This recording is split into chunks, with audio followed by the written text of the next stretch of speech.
Here's 12 and 13. Love these things. 12 deals with anticipations or syncopations, and 13 deals with suspended chords. So what does it mean to be syncopated or to anticipate something? It is almost a sort of a self-explanatory, but if I was to play, let's do the bridge. I'll be at the B section. This is the bottom of page 3, the part that goes. Right, so if I play it nice and straight without any anticipations, without any syncopations, the word syncopation means to put emphasis or stress or accent where you wouldn't expect it, the original melody is not very syncopated at all. It's very sort of measured.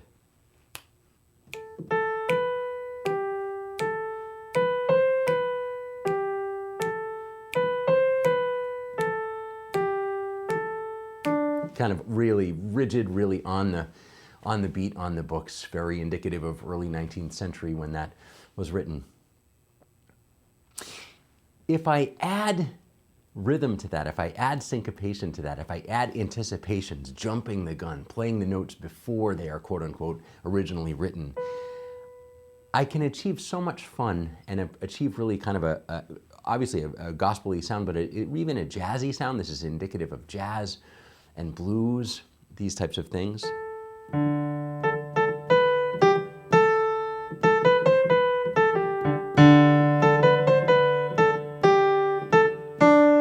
was kind of playing with that rhythm. If I add the harmony to that, now I get this very lively sort of thing. Again, the straight, pardon me.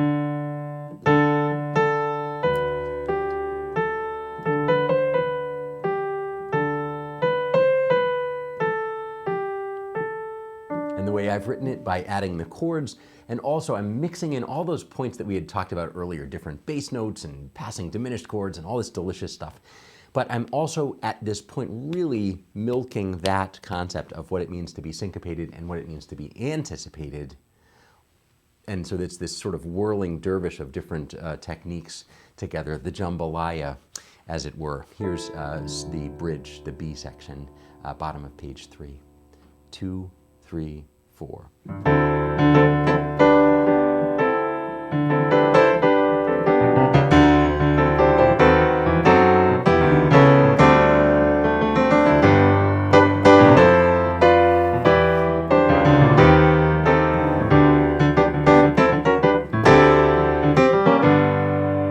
So it's super fun. You can hear how by simply imbuing rhythm into something, it is the lifeblood, it's the excitement that it can bring. Even if you didn't change any notes or chords, just changing that rhythm is like, such a lift of energy. The 13th point I want to make is the sus chord. And in music, very, very briefly and very on a basic level, in music we talk about suspended chords. Usually, by traditional Western standards, we think about them with an expected resolution. Okay, so if you and I are out in the front yard, you got a baseball or a soccer ball or something like that, and you throw that up in the air for just a moment, that will be, here's the word, suspended. Just for a moment, for an instant, it will be suspended. It's neither going up nor it's going down. But because we live on planet Earth and there's an expectation of gravity and its actions, that ball is going to come back towards us, towards the earth. So it's the same in music. It was deliberate when this label was chosen, that if there's a suspension, it is raised up, but there is an expectation of resolution, which is to bring that back down. I'm sorry to use this word in a general sense, but in a classical world, in a traditional Western world, if we had a simple chord like this, a simple triad, a major triad, and we were to take that third and raise it up, this would be a C suspended 4. I've suspended the 4th. But usually, and I know even if you're not a musician and you're not a literate musician, just a music lover, I know you've heard this sound before. that 4 going to 3, it's extremely similar to the plagal cadence and the basis of the plagal cadence that we spoke about earlier in this lecture. There's 4 going to 3. Sometimes in a minor piece you'd have the same suspension, but the resolution wouldn't be to a major triad, it would be to a minor triad. Okay? Suffice it to say that in more modern styles, jazz, funk, certainly, let's say 20th century and beyond, the suspended chord can be used on its own without that resolution, just that existing suspended chord. And indeed, that's what I'm using here in Joyful, Joyful. So this is page 4, the last A section. I'm going to go nice and slow to talk through a few things. There's that G chord, but F in the bass. That's the previous point that I made about using a different chord tone in the bass. This is borrowed from another planet, C minor major 7, with an E flat in the bass. It doesn't even have a root in the bass. And there's my sus chord. It's really dressed up, it's really dolled up. At its heart, it's this. And you'd expect this. I don't give that away. And it has a 7th in there and a 9th and all these things, but it has that sort of suspenseful sound, right?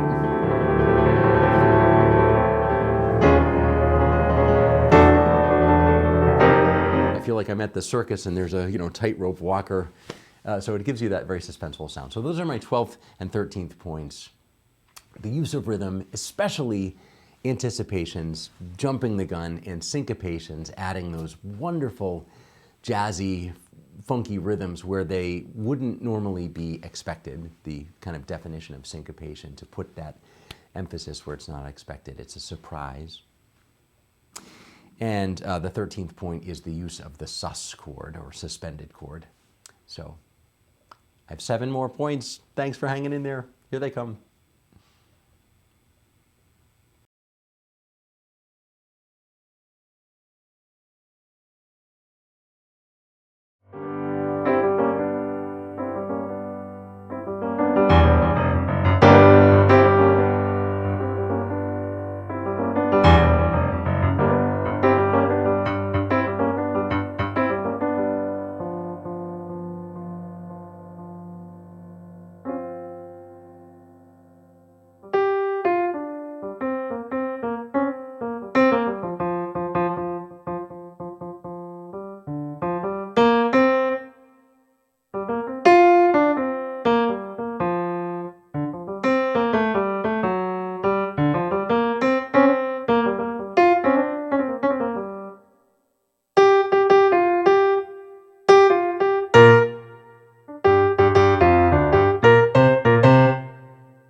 Okay, so now we're getting into my wheelhouse of just my love of improvisation.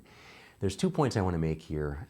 They are dealing with melodic embellishment and then also soloing, but really not within the confines of a chord progression. So I'm using these 2 techniques. This is the bottom of page 4.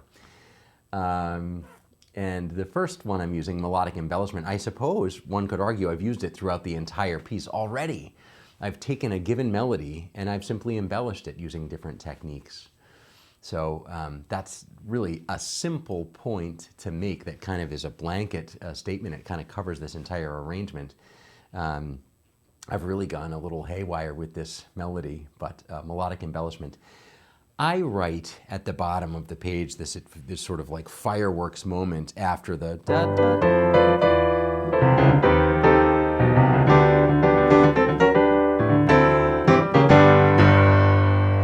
kind of this big point of punctuation, this G that holds.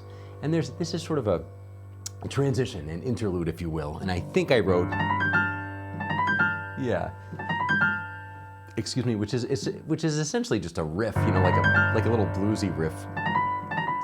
Chromaticism and sixths. We talked about sixths.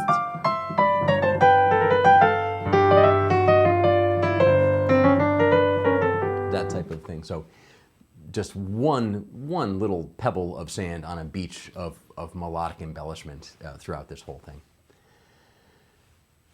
At the very bottom of the page, you'll find a thick line, thin line, two dots, thin line, two dots, thin line, thick line, kind of with braces framing these two measures. And sometimes in music we do these things where it's just a jam. It's an open, you know, it's open. It's the proverbial Jerry Garcia closing his eyes and just you know, going crazy, going, you know, getting lost in the spirit of the music and just jamming over that. Indeed, jam bands are sort of based on that, these wide open sections. So I wanted to bring that to the party. I wanted to bring that to the table.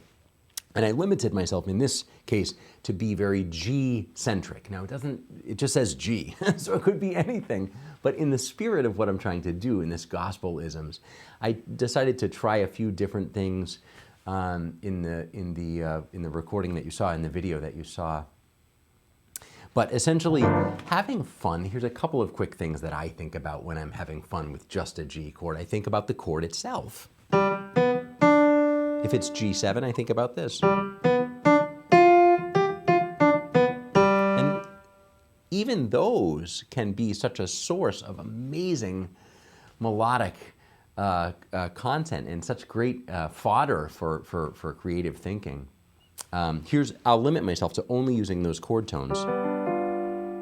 G, B, D, and F. So let's see.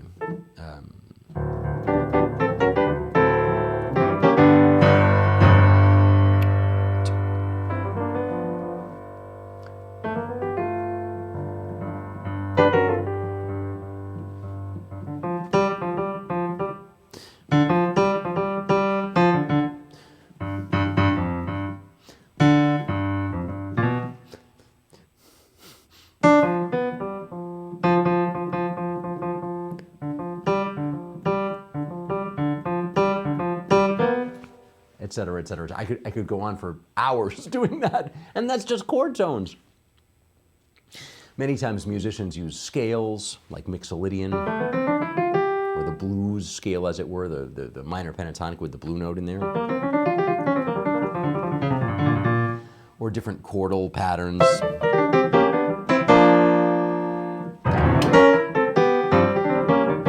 Those types of things. But so much fun within 2 bars, unbelievable. So I'll just button it up. There's really the 2 points that I wanted to make were melodic embellishment and G. How much fun can be had if given the license, just the incredible license. And I did take a lot of license in the video that you saw, even if there's only just one chord there. I always consider these things to be ish. You know, it's G-ish. You can sort of do almost anything that you want. For me, I think I showed in the video, I think I showed my true colors, which is rhythm and time are really fundamental to me and to my experience in music. We talked about that at the beginning. Rubato, no sense of time, it's totally fine. But when I've established a groove, I want to feel that groove. I really want to do that. And I want to feel that groove even through my improvisation, even though I'm not accompanying myself per se. I'll close with this. 1, 2, 3, 4.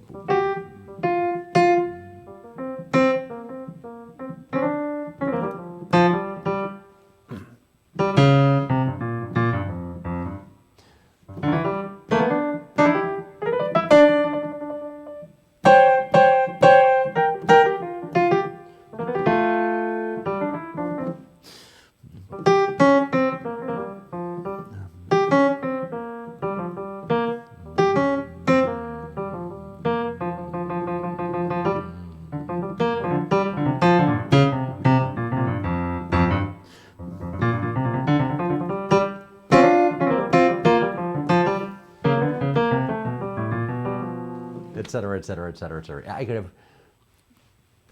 have way too much fun with that. But I hope that you could hear, even amidst all that malarkey that I was contributing melodically and harmonically, that the groove was at the heart of that. And that's what sustains us, I think, is that sense of time and that sense of groove. It's really the nutrition that we need to get us through those moments, more than licks, more than patterns, more than note choices, more than any of that stuff. So I've got a few more points to make. Hang on, let's have fun.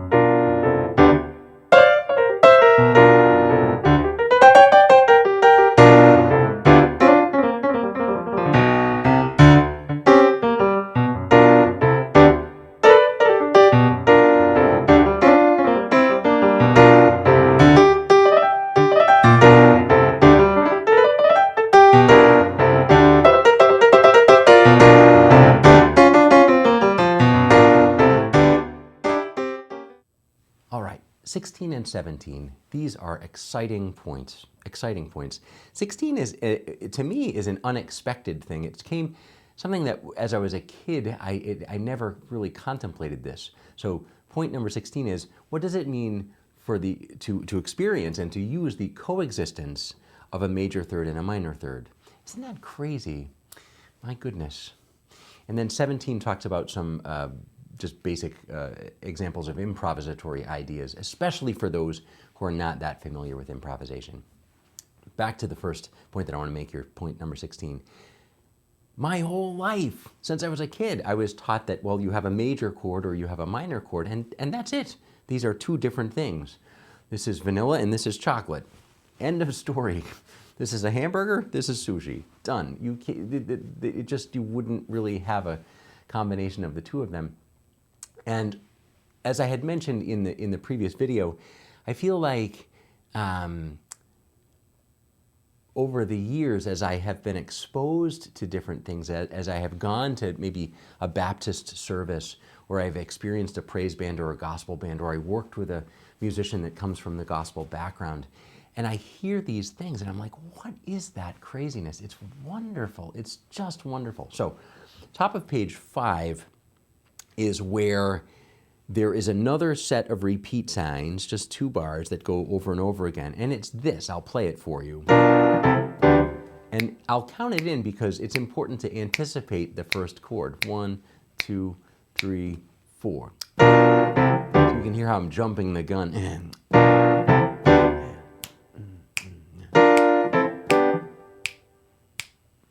So there's that point about anticipation and syncopation. And it's delicious if it's soft, but intense. And that allows me this space.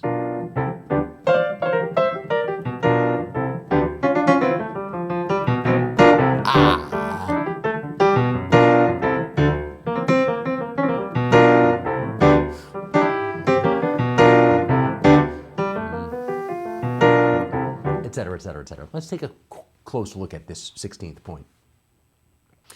You and I are experiencing this here in the key of G. Do, do, do, re, mi. There's that third, major third. G major. But what if I had do, re, mi? Interesting, this is G minor. So right out of the gate, that very first chord, top of page 5, the very first chord, I do this. Notice there's this as a part of the G minor, and this as a part of the G major. Now, I am oversimplifying here.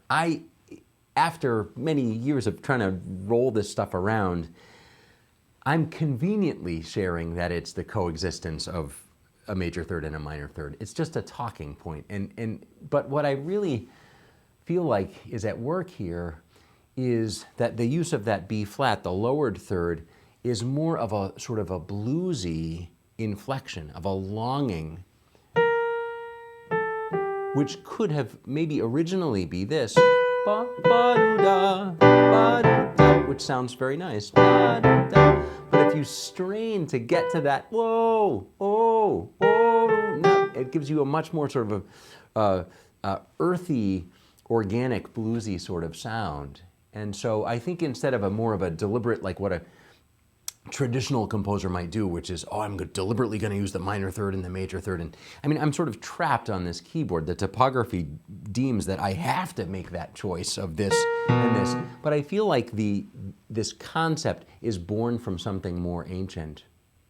I feel like this concept is born from something that's much more human, not attached to a piano keyboard or any instrument. It's attached to the human voice. And that lowered third really gives us this, especially when it coexists with this, it gives us that sort of like bluesy sound.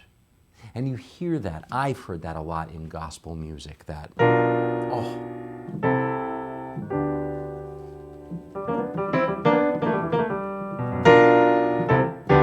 Okay, onward.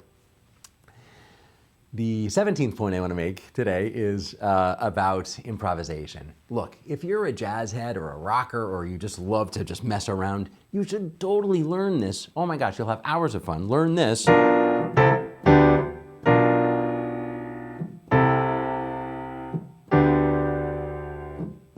my bluesy G chord.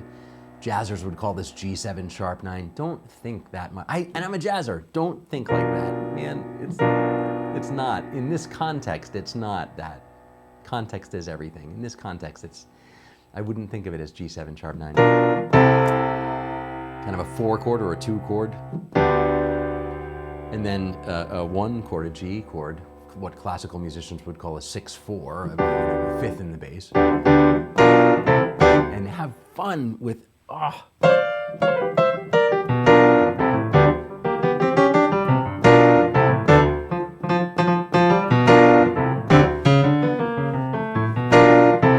etc., etc., etc. So I wrote 3 suggestions because there are plenty of friends that just don't have this background of improvising and maybe don't have the vocabulary. But if I could show you 2 or 3 riffs, you could play this and just have fun with it. Oh my gosh. So back to the reading glasses, and I will play for you the first riff, as it were, that I wrote.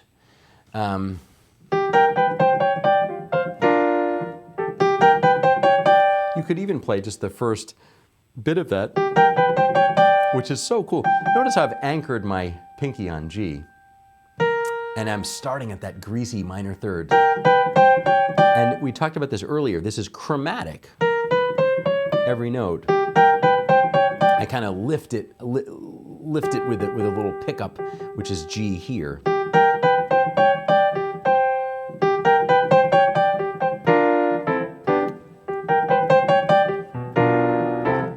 Slow it down.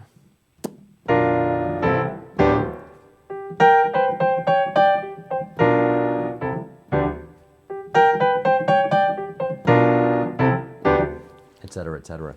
So that's one little riff, one little melodic idea, a tiny little motif that fits so beautiful in that wedge of space.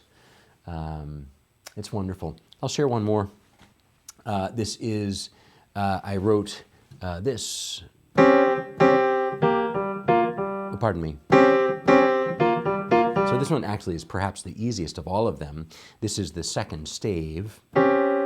And I'm playing G, C, and D flat or C sharp, and I'm lifting the D sharp away after I initially play it. So I get this, and then I lift. And so you hear what happens. It's very exciting. It's kind of the wasabi note, kind of hits you hard, and you're like, oh, but then it... And it's kind of trying to emulate like a guitarist that's bending a note or a saxophonist that's bending a note. Let's hear how that sounds in context.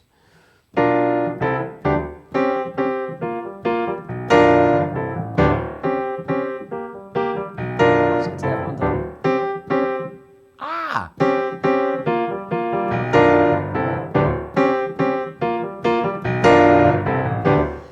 et cetera, et cetera. Let me button this up here. I've got 3 more talking points to go. This lecture's gone on forever. I've had a ball. I hope it's not too long for you. More to come.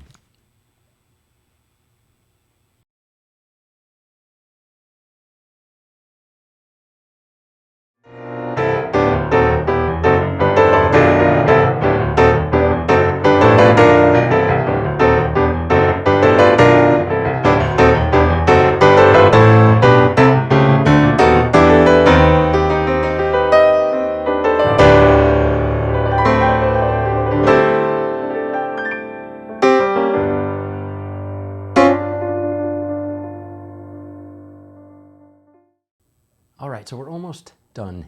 This is the 18th and 19th points that I want to make in this lecture. These are delightful, so awesome. I especially love both of them, actually. I was going to say I especially love 18, but I love 19 as well. So here they are. In short, 18 is what does it mean to be in a stable place and then use a passing chord? We mentioned that already when we were talking about oscillating between G major and A minor. So it's the same concept, but in this particular case, this is the last bit of my arrangement, the 5th page and the 6th page. Instead of having a relatively innocuous diatonic sort of passing chord, I'm going to actually go crazy with that diminished chord. I mentioned those earlier as well. They have such a deep, how shall one say, discordant and disjunct and angst. They're these beautiful morsels, these little fire bombs of places that you don't want to stay, but they propel you into the next place, into the next stable place. I'm speaking specifically of page 5, where you have this, but it starts to instead of having a break for a solo section, it starts to actually capitalize on that same feeling, and it keeps going. Here's your passing diminished. We talked about this. Oh, here's another one. And this is simply, I'll use the word diatonic, so it's very G Mixolydian. Translation, I'm kind of bringing it back home. I'm just staying within a very limited sphere here, G Mixolydian. Let me do that one more time. We have this, passing diminished, baby, passing diminished.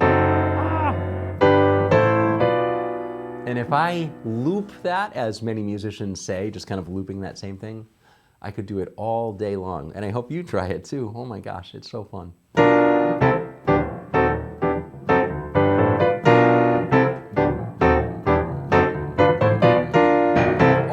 fell off the wagon.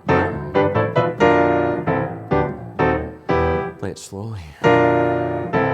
We've done this. Here's passing diminished. A point of stability, a point of passing, diminished, a point of stability. That's easy on the piano in a tactile way. Everybody just kind of marches up.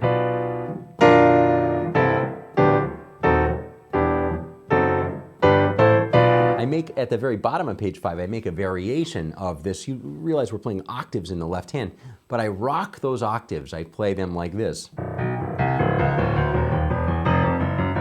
which is so fun. So I'll add that to the mix. Oh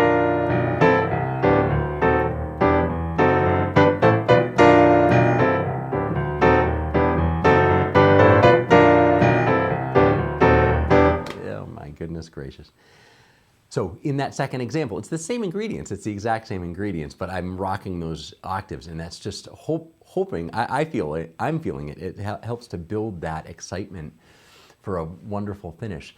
I even sort of crank it up even more into the 6th page, where I have sort of tread new ground as far as the chords go, but that same sort of feeling of a stable chord and a passing diminished, kind of rocking back and forth.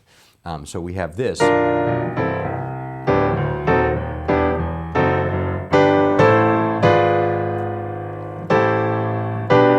stable, passing, stable, passing. And here's my 19th point right here on this chord. This is a C minor major 7 chord. My point is this, and especially at this, for this particular lecture, which I'm hoping to include everyone in. I don't want to get down this bunny hole yet. I do in the pro video. It's C minor major 7. Suffice it to say, it's a chord from another planet. It's not from this G planet that we're on. I guess you could argue it's from a, no, I don't know. It's not from the G planet. it's from C melodic minor. So I'm sure there's some extrapolation or some way of figuring that out.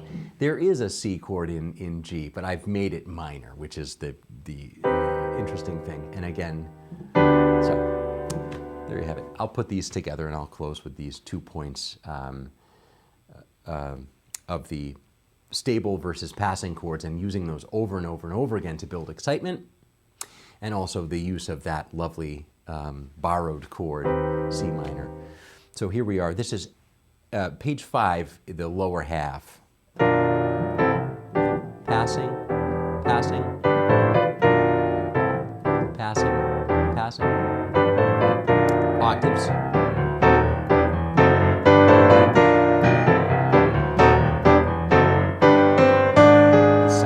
Sixth page. Pardon me, please. There's that borrowed chord.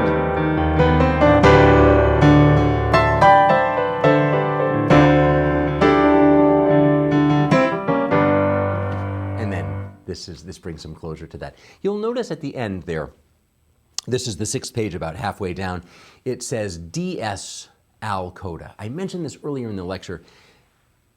It's a bit of a roadmap. It's a way to save paper and written real estate, as it were. So DS del segno, the sign. From that page 6, go all the way back to page 2. Excuse me, and you'll find that sign. That's like a little S with a line through it and 2 dots. And then that message said to us, DS, go to the sign, del segno, al coda, until the coda. So we read and read and read. After the last A section, I think that's page 4, it says to coda. So we would play to there and then jump to the coda.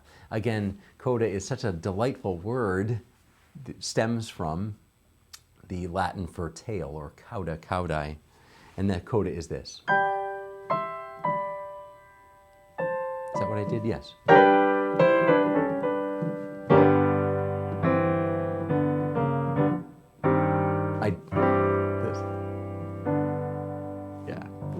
So I have one more point to make, and I'll freshen up on what I actually wrote for the coda, and we'll go from there, bring some closure to this lecture.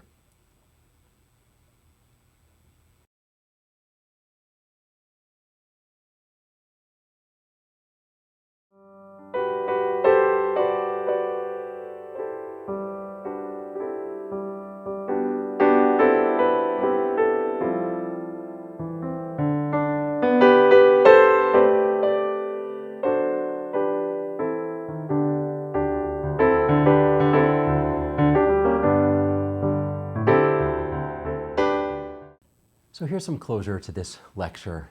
My goodness, it went on a lot longer than I expected, but I have had so much fun revisiting these traits, these characteristics of gospel playing. I hope you've had a fun time too. This last point, the 20th point I want to make, is about taking liberties. And in full disclosure, when I fully give it up and take total liberties, I am really not trying to think with my head. I'm trying to think with my heart. And I'm trying to access years, 44, 45 years of playing the piano, and allow that to just come out. And so in the little video where I play the entire arrangement, not this lecture where I've sort of chopped it up, but the video that has the entire arrangement, when I go back to the sign, when I go back to that for that second time through to kind of bring some closure to the whole arrangement, I'm not even sure what I play, but I decided to have fun and take some massive liberties. And those liberties are held together, they're glued together, they are stabilized by the melody. That's the sort of DNA, that's the thread that keeps that together. And I'll demonstrate right now. I don't even know what I'm going to play, but let's see what happens.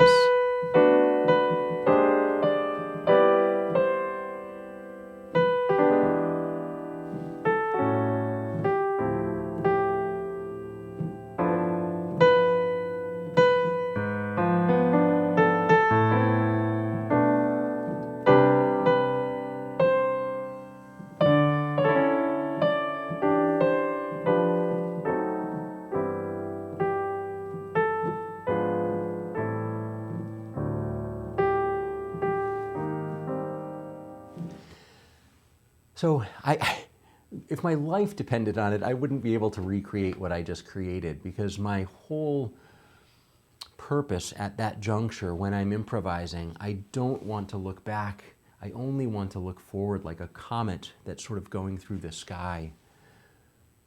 And I don't want to dwell too much on what I've actually done. Sometimes I wince a little bit because it's like, oh gosh, that didn't really work out very well. But I don't allow that to interrupt my improvisatory way of thinking. The heck with it, I just forge forward. As soon as you and I, especially if you endeavor to do the same, to improvise a little bit and to just be free, to think of this as a blank canvas, if you fully embrace that idea of a blank canvas, don't allow those thoughts to come into your head like, oh, this is right, this is wrong, this is better, this is worse. No, just be and let that happen. And that's where the magic can happen. We sort of, I don't know where this comes from. Maybe we channel these things, I don't know, but it's really wonderful. And it's a wonderful thing to practice, and you get better and better at it the more you practice it. So we have a minute. I'll confide with you. Sometimes when I want to practice this skill, I will set up an artificial sort of rubric, not an artificial rubric, a given rubric, for example, a chromatic scale. I'll start here and I'll go down.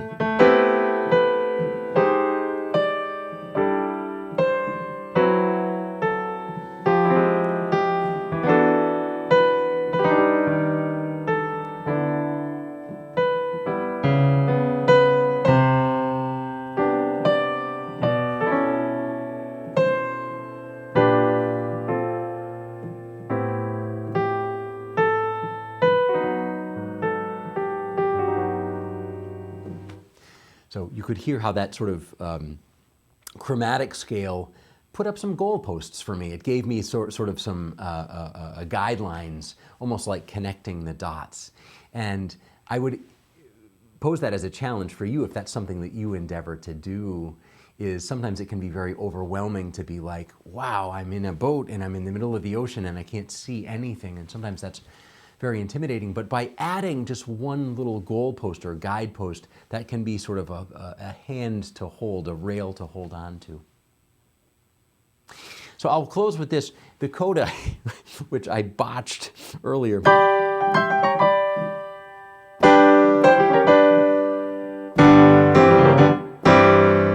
see at the very end of page 6, I love this use. A bit of a pause, you see these hash marks there called a caesura, a cut in the time.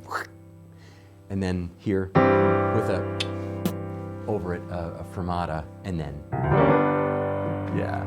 So I hope this brings you pleasure and joy and happiness, and hopefully it brought you a bit more understanding about my arrangement of Joyful Joyful, and especially maybe a bit of insight into some isms, some traits, some things that make gospel sound as it does. I can't wait to share more music with you. Have a great day.